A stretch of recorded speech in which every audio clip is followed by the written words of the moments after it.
سخت دل، سخت مزاج،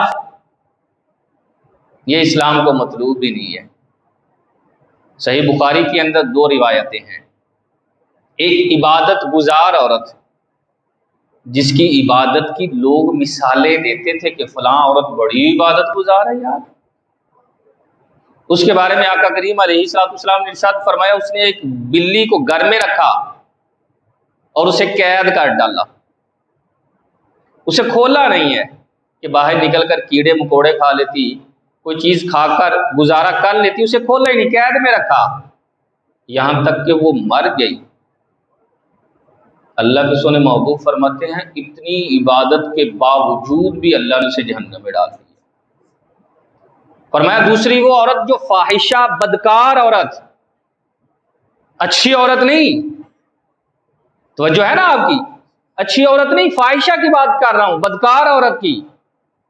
فرمایا ایک مرتبہ وہ گزر رہی تھی تو اس نے کیا دیکھا کہ کتے کا بچہ جو ہے سخت گرمی میں شدت پیاس سے ہلکان ہو رہا ہے، زبان باہر نکال کر سانس لے رہا ہے اور کنواں بھی قریب ہے۔ اس نے کیا کیا، اپنا دوپٹہ اتارا، اس کے 2 حصے کیے اور آپس میں باندھ کر پاؤں کا موزہ اتارا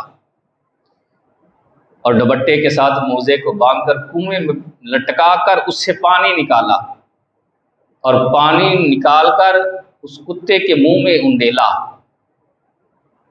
تو سرکار فرماتے ہیں جب وہ انڈیل رہی تھی تو دریائے رحمت کو جوش آ گیا۔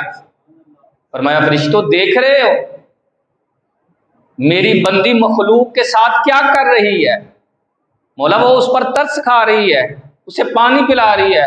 تو فرمایا تم گواہ ہو جاؤ، اس کے گناہوں والی لسٹ ختم کر دو اور میں نے یہ فیصلہ کر دیا ہے اس کے اس عمل کی وجہ سے اب اسے جنت ہی عطا فرماؤں گا۔ صوفیہ کرام فرماتے ہیں صرف کتے کو پانی پلانے کی وجہ سے، صرف کتے کو پانی پلایا یار؟ فرمایا در حقیقت وجہ یہ ہے کہ نرم دلی اور اللہ کی مخلوق سے محبت، یہ 2 چیزیں، دل کا نرم ہونا اور اللہ کی مخلوق سے محبت ہونا، یہ اللہ کو بڑا پسندیدہ ہے۔